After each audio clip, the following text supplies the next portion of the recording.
Hello friends, ഇന്ന് നമ്മൾ തയ്യാറാക്കാൻ പോകുന്നത് കുട്ടികൾക്കൊക്കെ വളരെയധികം ഇഷ്ടമുള്ള നല്ലൊരു ബണ്ണിൻ്റെ റെസിപ്പിയാണ്. ഇത് നമ്മൾ സാധാരണ ബേക്കറിയിൽ നിന്നാണ് വാങ്ങാറുള്ളത്. ഇത് നല്ല പെർഫെക്റ്റ് ആയിട്ട് തന്നെ നമുക്ക് വീട്ടിൽ തയ്യാറാക്കി എടുക്കാവുന്നതാണ്. ഇത് നമുക്ക് തയ്യാറാക്കുന്നതിനായിട്ട് ഓവൻ്റെ ഒന്നും ആവശ്യമില്ല. നമ്മളിത് ബേക്ക് ചെയ്യാതെയാണ് തയ്യാറാക്കുന്നത്. അപ്പോൾ എല്ലാവരും വീഡിയോ സ്കിപ്പ് ചെയ്യാതെ കാണുക. നമുക്ക് വീഡിയോയിലേക്ക് പോകാം.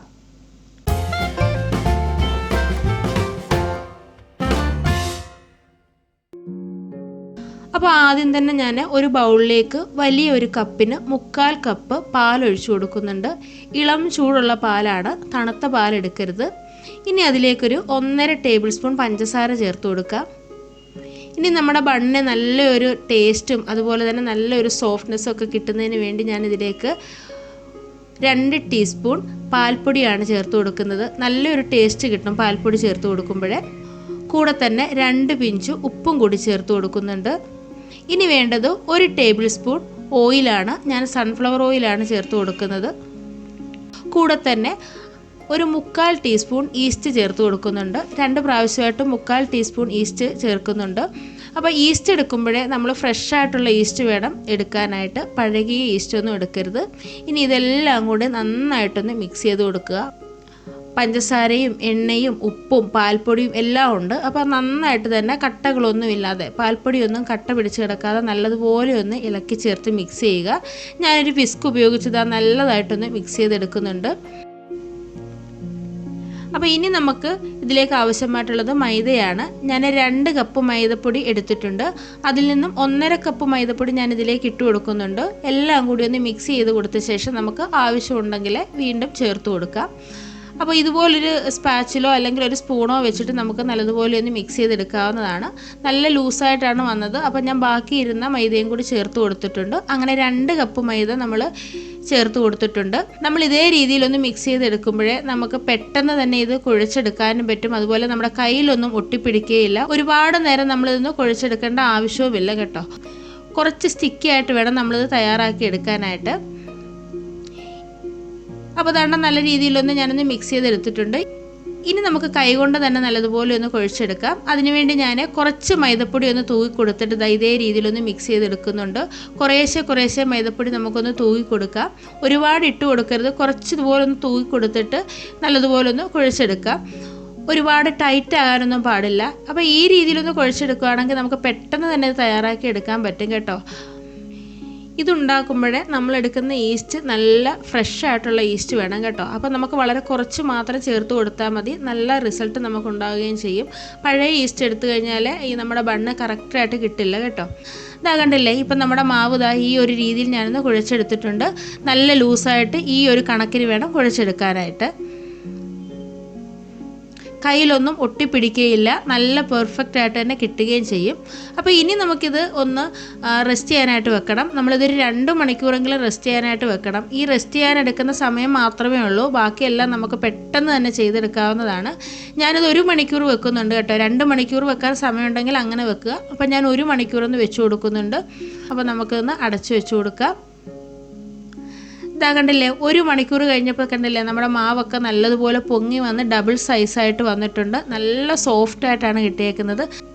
ഇതേ രീതിയിലൊന്ന് നോക്കുമ്പോൾ തന്നെ നമുക്കറിയാൻ പറ്റും നല്ല രീതിയിൽ തന്നെ നമ്മുടെ മാവ് റെഡി ആയിട്ട് വന്നിട്ടുണ്ട്. ഇനി 1 മണിക്കൂറോടെ വെച്ച് കൊടുക്കാമെന്നുണ്ടെങ്കിൽ കുറച്ചുകൂടി നന്നായിട്ട് വരും. അപ്പോൾ അതിൻ്റെ ആവശ്യമില്ല, ഇത്രയും മതി. ഇനി ഇത് ഒന്നുകൂടി ഒന്ന് ചെറുതായിട്ടൊന്ന് നമുക്കൊന്ന് ഒതുക്കിയെടുക്കാം. ഒരുപാട് കുഴച്ചെടുക്കേണ്ട ആവശ്യമില്ല, ഒന്ന് ഒതുക്കിയെടുത്താൽ മാത്രം മതി. കയ്യിൽ ഒട്ടിപ്പിടിക്കുന്നുണ്ടെങ്കിൽ നമ്മൾ എണ്ണയൊന്നും ചേർക്കേണ്ട ആവശ്യമില്ല. കുറച്ച് മൈദപ്പൊടി ഒന്ന് ഇതുപോലൊന്ന് തൂക്കി കൊടുത്ത ശേഷം ഒന്നുകൂടി ഒന്ന് ഒതുക്കിയെടുക്കാം. ഇതേ രീതിയിൽ നമുക്ക് ഒന്നുകൂടി ഒന്ന് ഒതുക്കിയെടുത്ത ശേഷം ഇത് നമുക്ക് ബോൾസ് ആക്കി മാറ്റണം. അത്യാവശ്യം വലുപ്പത്തിൽ തന്നെ വേണം നമ്മളിത് ചെയ്തെടുക്കാനായിട്ട്. 2-3 ചപ്പാത്തിയുടെ വലുപ്പത്തിൽ വേണം നമ്മളിത് തയ്യാറാക്കി എടുക്കാൻ. ഒരുപാട് വലുതാക്കരുത് കേട്ടോ. ഒരുപാട് വലുതാക്കിയാൽ ചിലപ്പോൾ ഇതിൻ്റെ ഉള്ളൊക്കെ വെന്ത് കിട്ടാൻ കുറച്ച് താമസം എടുക്കും. ഈ ഒരു രീതിയിൽ നമുക്ക് പെട്ടെന്ന് തന്നെ എല്ലാം ഒന്ന് ചെയ്തെടുക്കാം. അപ്പോൾ അതാണ്ട് ഇതുപോലെ ഞാൻ ബോൾസാക്കി വെച്ചിട്ടുണ്ട്. ഇനി നമുക്ക് ഓരോ ബോൾസും ബണ്ണിൻ്റെ ആ ഒരു ഷേപ്പിലൊന്ന് ആക്കിയെടുക്കണം. അതിനുവേണ്ടി നമ്മൾ ഓരോന്നും ഇതുപോലെ എടുത്തിട്ട് കയ്യിൽ വെച്ചിട്ട് നന്നായിട്ടൊന്ന് ഷേപ്പ് ചെയ്യണം. സൈഡിൽ നിന്നും ഇതേപോലെ മാവ് ഉള്ളിലേക്ക് വെച്ച് കൊടുത്തിട്ട് എല്ലാം കൂടി ചേർത്തതായി ഇതേ രീതിയിലൊന്ന് ചെയ്യണം. എന്നിട്ട് ഇതുപോലെ ഒന്ന് ഒതുക്കിയെടുക്കണം കേട്ടോ. അപ്പോൾ സ്ക്രാച്ചുകളൊന്നുമില്ലാതെ നല്ല രീതിയിൽ തന്നെ ആ ബണ്ണിൻ്റെ ഒരു ഷേപ്പ് കിട്ടും. ഈ ഒരു രീതിയിൽ ചെയ്ത് കൊടുത്തിട്ട് ഉള്ളിലോട്ട് വെച്ച് കൊടുത്താൽ മാത്രം മതി, നമുക്ക് കറക്റ്റ് ആ ഒരു ഷേപ്പിന് കിട്ടും. പൊട്ടലൊന്നും ഉണ്ടാവരുത്. അങ്ങനെ നമ്മൾ ചെയ്യുമ്പോഴേ, നമ്മളിത് ചെയ്തെടുക്കുമ്പോഴേ നല്ലൊരു ഭംഗി വരില്ല കേട്ടോ. ഈ ഒരു രീതിയിൽ നമുക്ക് നല്ലതുപോലെ ഒന്ന് ഒതുക്കിയെടുക്കാം. അതിനുശേഷം ഞാനിതൊരു ഫോയിൽ പേപ്പറിലോട്ടാണ് വെച്ച് കൊടുക്കുന്നത്. ഫോയിൽ പേപ്പറോ അല്ലെങ്കിൽ വാഴയിലയോ ആയാലും മതി കേട്ടോ. ഇങ്ങനെ നമ്മൾ വെക്കുന്നത് ഒട്ടിപ്പിടിക്കാതിരിക്കാനാണ്. അപ്പോൾ ഓരോന്നും നമുക്ക് ഇതേ രീതിയിൽ പെട്ടെന്ന് തന്നെ ഒന്ന് തയ്യാറാക്കിയെടുക്കാം. കുറച്ച് സമയമെടുത്ത് തന്നെ നല്ല രീതിയിലൊന്ന് ഷേപ്പാക്കി തന്നെ എടുക്കണം കേട്ടോ, എങ്കിലേ നമുക്ക് ആ ഒരു ബണ്ണിൻ്റെ ആ ഒരു ഷേപ്പ് കിട്ടത്തുള്ളൂ. ഇനി പഞ്ചസാരയുടെ അളവൊക്കെ നമുക്ക് ഇഷ്ടത്തിനനുസരിച്ച് കൂടുതൽ ചേർക്കാവുന്നതാണ് കേട്ടോ. നല്ല മധുരം കിട്ടണമെന്നുണ്ടെങ്കിൽ 2-3 ടേബിൾ സ്പൂൺ പഞ്ചസാര ചേർക്കാവുന്നതാണ്. പൊറോട്ടയ്ക്കൊക്കെ നമ്മൾ മാവ് എടുക്കുന്ന പോലെ ഈ ഒരു രീതിയിൽ നമുക്ക് ചെയ്തെടുത്താൽ പെട്ടെന്ന് തന്നെ നമുക്കിത് തയ്യാറാക്കി എടുക്കാവുന്നതാണ്. അപ്പോൾ എല്ലാം നമ്മളിവിടെ ചെയ്തെടുത്തിട്ടുണ്ട്. ഇനി നമ്മൾ ഇങ്ങനെ ചെയ്തു വെച്ച ശേഷം ഒരു 15 മിനിറ്റ് കൂടി നമ്മളിതൊന്ന് റെസ്റ്റ് ചെയ്യാനായിട്ട് വെക്കണം കേട്ടോ. അപ്പോൾ ഈ ഒരു ഷേപ്പിൽ ഇരുന്നുകൊണ്ട് തന്നെ കുറച്ചുകൂടി ഇത് ഒന്നുകൂടി പൊങ്ങി വരും. അപ്പോൾ ഒരു 15 മിനിറ്റ് കഴിഞ്ഞിട്ടുണ്ട്. ഇനി നമുക്കിത് ചെയ്തെടുക്കാം.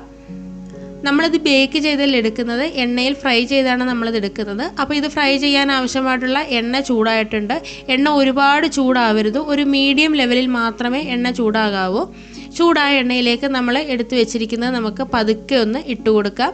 നമ്മളിത് കയ്യിൽ എടുക്കുമ്പോൾ നമ്മുടെ കയ്യിലെ പാടൊന്നും ഇതിൽ വീഴരുത്. ആ ഒരു രീതിയിൽ വേണം നമ്മളിത് ചെയ്തെടുക്കാൻ.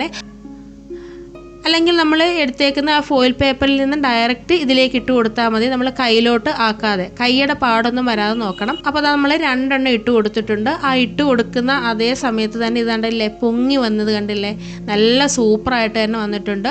ലോ ഫ്ലെയിമിൽ ഇട്ട് കൊടുത്തുകൊണ്ട് വേണം നമ്മളിത് ചെയ്തെടുക്കാൻ. മീഡിയം ഫ്ലെയിമിലോ ഹൈ ഫ്ലെയിമിലോ ഒക്കെ വെച്ച് കൊടുത്താൽ ഇതിൻ്റെ പുറംഭാഗമൊക്കെ പെട്ടെന്നങ്ങ് മുരിഞ്ഞ് കിട്ടുകയും ഉള്ളു വേവാതെ ഇരിക്കും. അപ്പോൾ ഉള്ളൊക്കെ പെട്ടെന്ന് വെന്ത് കിട്ടുന്നതിന് വേണ്ടിയാണ് നമ്മൾ ഇതേപോലെ എണ്ണ തൂക്കി കൊടുക്കുന്നത്. ഇട്ട് കൊടുത്തിട്ട് ഇതേപോലെ എണ്ണ തൂക്കി കൊടുത്തുകൊണ്ടേ ഇരിക്കണം. എന്നിട്ട് തിരിച്ചു മറിച്ച് ഇട്ടിട്ട് നമുക്കൊന്ന് കുക്ക് ചെയ്തെടുക്കാം. ഇതാ കണ്ടില്ലേ, നല്ല കറക്റ്റായിട്ട് തന്നെ വന്നിട്ടുണ്ട്.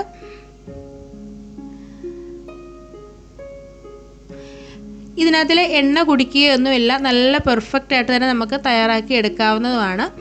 2 എണ്ണം ചെറിയ രീതിയിലൊന്ന് റെഡി ആയിട്ട് വന്നപ്പോൾ ഞാൻ 1 എണ്ണം കൂടി ഇട്ട് കൊടുക്കുന്നുണ്ട്. അപ്പോൾ നമുക്ക് ഇതേ രീതിയിൽ പെട്ടെന്ന് ചെയ്തെടുക്കാനും പറ്റും. ഇത് ഒരുപാട് അങ്ങ് മുരിയിച്ചെടുക്കേണ്ട ആവശ്യമില്ല കേട്ടോ, കാരണം നമ്മളിത് കോരി വെച്ച് കഴിഞ്ഞ ശേഷം കുറച്ചുകൂടി ഇത് മൂത്ത് കിട്ടും. അപ്പോൾ അത് 1 എണ്ണം ഒന്ന് ആയിട്ടുണ്ട്, അത് ഞാൻ കോരി എടുക്കുന്നുണ്ട്. ഇതിൻ്റെ ഉള്ളൊക്കെ ഒന്നുകൂടി ഒന്ന് വെന്ത് കിട്ടും. നല്ല പെർഫെക്റ്റ് ആയിട്ട് നമ്മൾ കടയിൽ നിന്നൊക്കെ വാങ്ങുന്ന അതേ രീതിയിലുള്ള ബണ്ണാണിത്. അപ്പോൾ ഇതേ രീതിയിൽ നമുക്ക് ബാക്കിയുള്ളതെല്ലാം പെട്ടെന്ന് തന്നെ ഒന്ന് ചെയ്തെടുക്കാം. അപ്പോൾ നമ്മുടെ അടിപൊളി ടേസ്റ്റിലുള്ള നമ്മുടെ കടയിൽ നിന്നൊക്കെ വാങ്ങുന്ന അതേ രീതിയിലുള്ള ബണ്ണ് നമ്മൾ ഇവിടെ എല്ലാം റെഡിയാക്കി വെച്ചിട്ടുണ്ട്. ഇനി ഇത് 2ആയിട്ട് കട്ട് ചെയ്ത ശേഷം ഇതിനകത്തിലെ ക്രീമൊക്കെ വെച്ച് കൊടുത്തിട്ട് ആ രീതിയിൽ നമുക്കിത് കഴിക്കാവുന്നതാണ്. നല്ല സോഫ്റ്റായിട്ട് കിട്ടിയിട്ടുണ്ട്. പെട്ടെന്ന് തന്നെ നമുക്ക് തയ്യാറാക്കി എടുക്കാൻ പറ്റുന്നതാണ്. നമ്മൾ ഈ റെസ്റ്റ് ചെയ്യാൻ വെക്കുന്ന ആ ഒരു സമയം മാത്രമേ ഉള്ളൂ. ഇതിൻ്റെ ഉള്ളൊക്കെ നല്ല രീതിയിൽ തന്നെ വെന്ത് കിട്ടിയിട്ടുണ്ട്. അപ്പോൾ നിങ്ങൾക്ക് എല്ലാവർക്കും ഇന്നത്തെ വീഡിയോ ഇഷ്ടമായെന്ന് വിചാരിക്കുന്നു.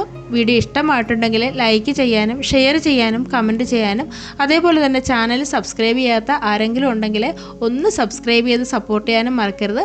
അപ്പോൾ നമുക്ക് അടുത്തൊരു വീഡിയോ ആയിട്ട് പെട്ടെന്ന് തന്നെ കാണാം. അതുവരേക്കും ബൈ. Thank you.